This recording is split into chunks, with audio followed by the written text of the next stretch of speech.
YouTubers, Darren here from Grass Ranch Garage, and today I'm going to be answering a few questions that I get quite often.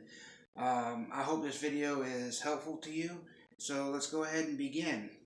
One of the first questions I get asked often is it safe to put high test fuels in my lawnmower?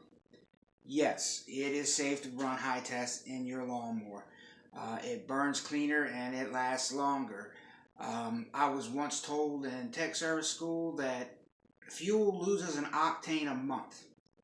So if you run high test, which most places I believe is 93, after 3 months you're down to 90 octane, which is still better than regular gas. So yes, you can run high test fuels in your lawnmower. Next question I get asked often is, I'm cleaning my small engine carburetor. What can I use to get it thoroughly cleaned? And to answer that, the best thing you could use is an ultrasonic. Those are a bit pricey.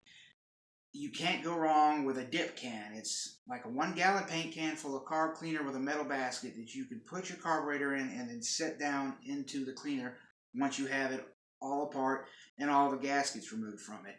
That works very well. If you don't have access to that, you can take a small coffee can or Tupperware container, put, I would say, a 75-25 mixture, 75% white distilled vinegar, 25% water, and soak it in that. But like I said, do not leave carburetors in any of these solutions for very long. A couple hours is fine, even overnight would be alright. If you leave them in there too long, the acidity, especially in vinegar, could start to deteriorate the carburetor parts, and you don't want that. You'll end up replacing your carburetor later on down the road, if not immediately. Another question I get is, I'm just starting out in small engines. What tools do I need? Well, to answer that, I went to Harbor Freight with $40 20 years ago, 15 years ago, and bought everything that I needed to get started. You cannot go wrong with a metric and standard combination wrench set.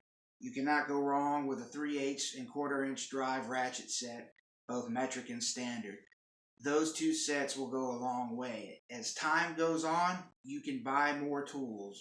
I have. Also, flathead Phillips head screwdrivers and adjustable wrenches. They go a long, long way. So I would start there.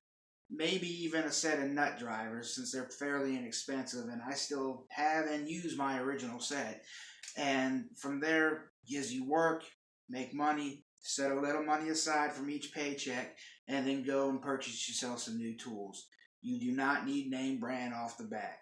I have some Craftsman Professionals, I have some Blue Point, some Snap-on tools, but I also have a lot of standard Craftsman, Pittsburgh, Wizard, and they work just fine. So it's really about how much you want to spend and how much you really want to get into this profession. And I guess I'll end this on the last question that I get asked a lot is, what oil should I use in my lawnmower? Well, personally, you always want to use the manufacturer's recommended oil. But a good rule of thumb is most lawnmower engines require SAE 30 or 10W30. Depending on where you live, if it's colder, you're going to want to use a thinner oil, because the thicker oil will become too thick in cold temperatures and it won't circulate through the engine properly, and you run the risk of damaging your engine. In hotter climates, you want to use a slightly thicker oil, because as the engine runs, it gets warm. It's warm outside. A thin oil thins out quicker, and that itself will cause damage to your engine as well. So always go with the manufacturer's recommendation, but a good rule of thumb, SAE 30, 10W30. I'm Darren with Grass Ranch Garage. I hope you guys found this little video helpful. Now get out there and enjoy your weekend.